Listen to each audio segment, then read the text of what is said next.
Hello and welcome to the next video of my ADE, LOL Esports Discord Hall of Fame, if you will, where we go over the players that my Discord have chosen to belong in the LOL Esports Hall of Fame.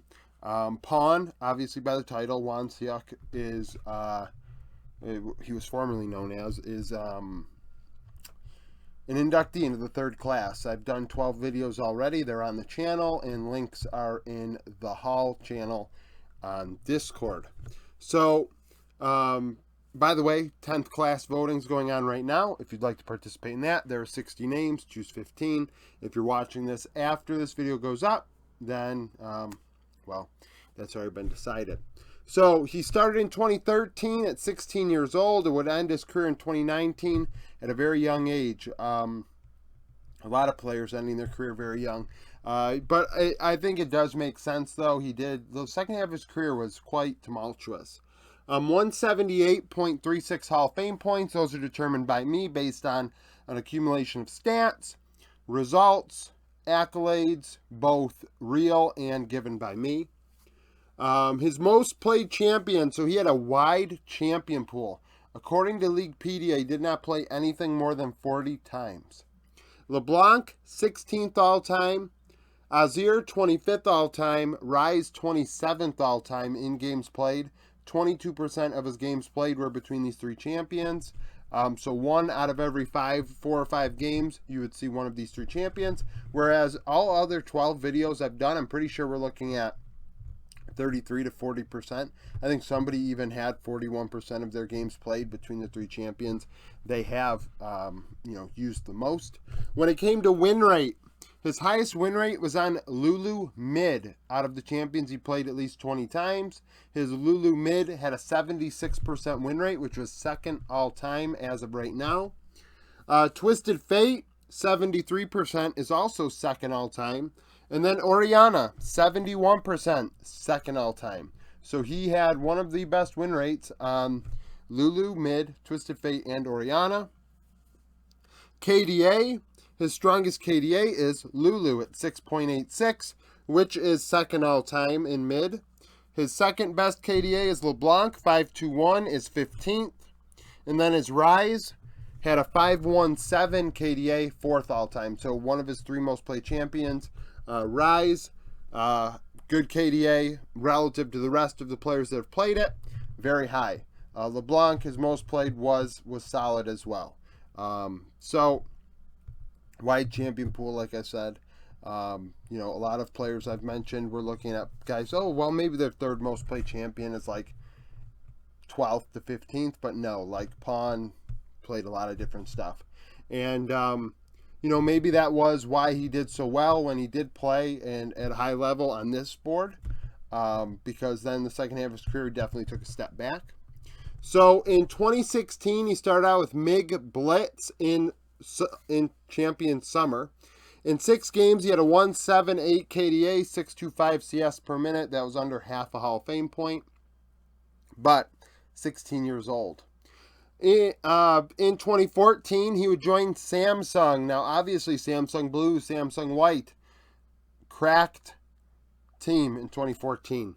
So, he would be with Blue in winter. In 9 games, he had a 3 KDA, 807 CS per minute. In spring, he would go to Samsung Ozone.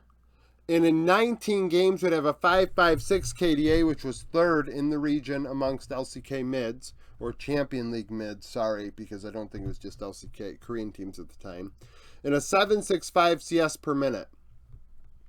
After spring, he would join Samsung White.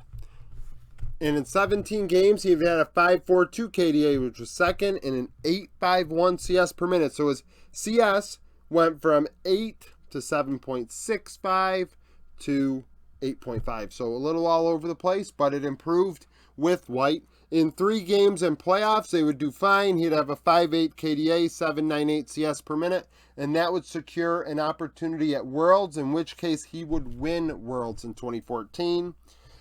In 17 games, he had a 9.9 KDA, which was first at the tournament amongst mids, 8.4 CS per minute, 64 KP, dealt the most damage per minute at 581, 27.5 damage share, 22.9 gold share, which was first, so getting more gold than anybody else, not dying at all, and dealing the most damage.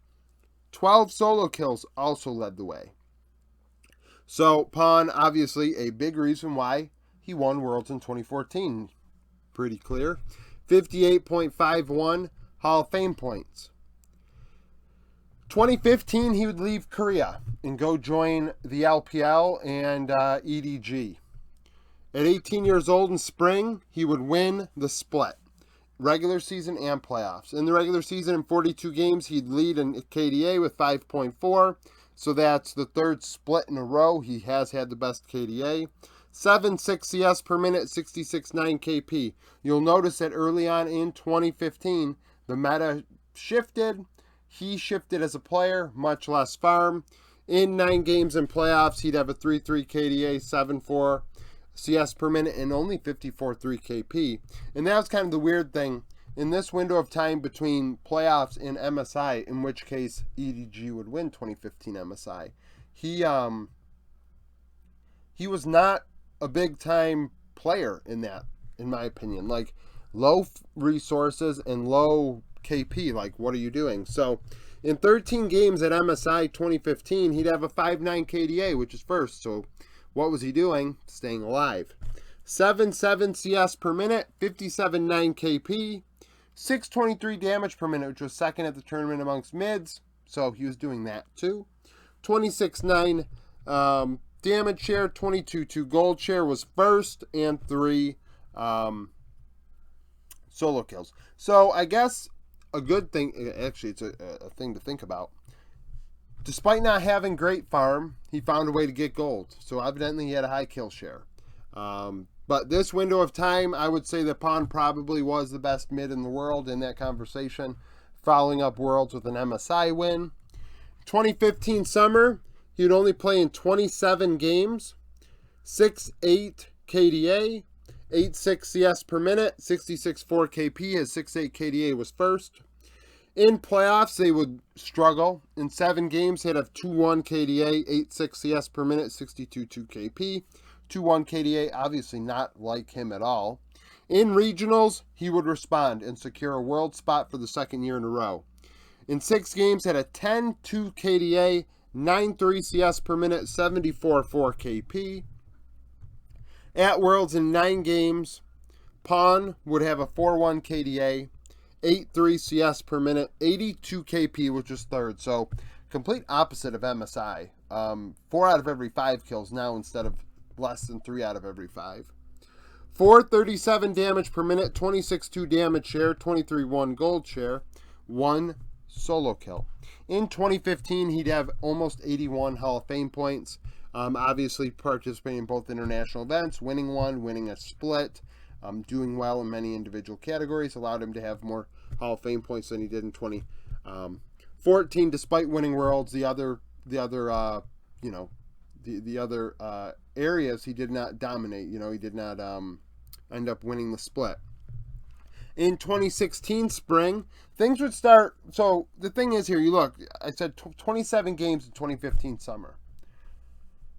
He really didn't have a lock on his job after this MSI win, in my opinion.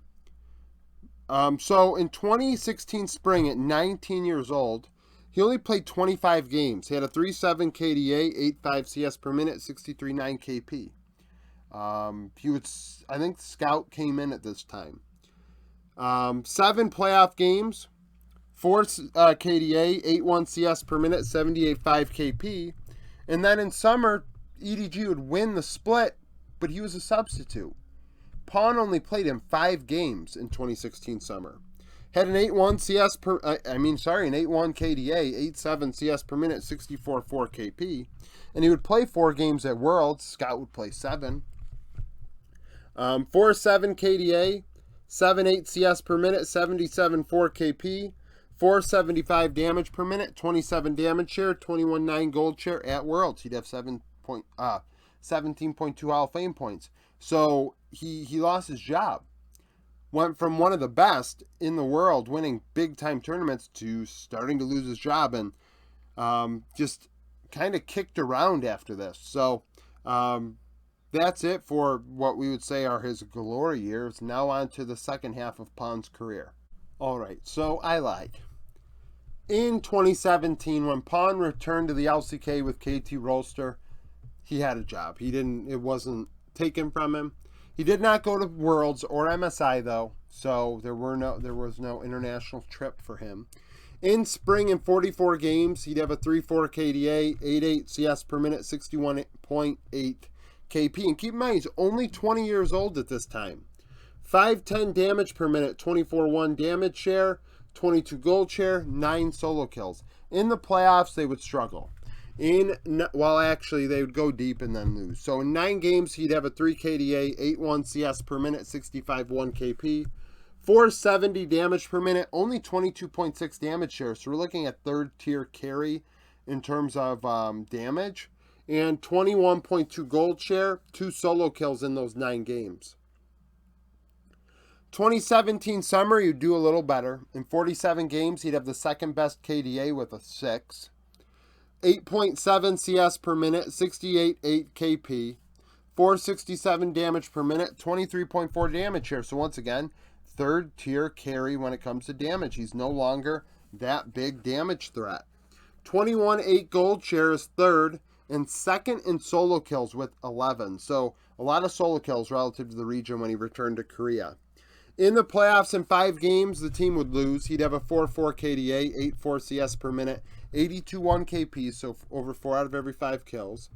566 damage per minute and 31.5% of the team's damage. So went from third tier carry to first tier carry. He tried very hard.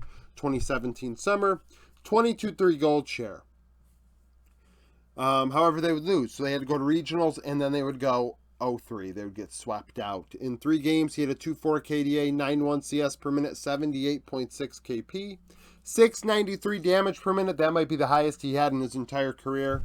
27.1 damage share, 22 gold share, and he'd only have 10.46 Hall of Fame points.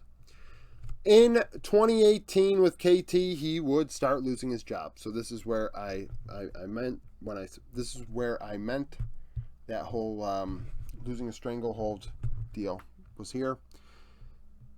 2018 spring, KT would win the split, but they were subbing in and out mid laners. PawN only played in 31 games. He'd have a 4.5 KDA, which was third, and he actually was the third best mid laner based on stats in that split in the LCK. 10 CS per minute, 75.1 KP, which is third. So third in KDA, involved in 3 out of every 4 kills, 512 damage per minute, 26% of the team's damage, 22.4 gold share, and 3 solo kills. But that was it, because in summer he only played in 1 single game.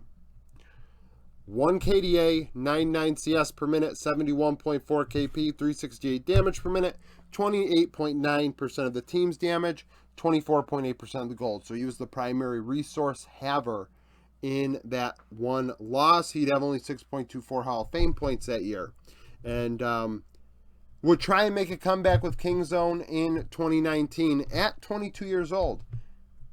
Like, there are many players older than PawN still playing.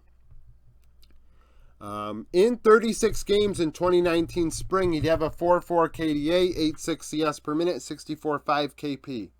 379 damage per minute, which is only 21%, so he had returned back to his ways of being a third-tier carry.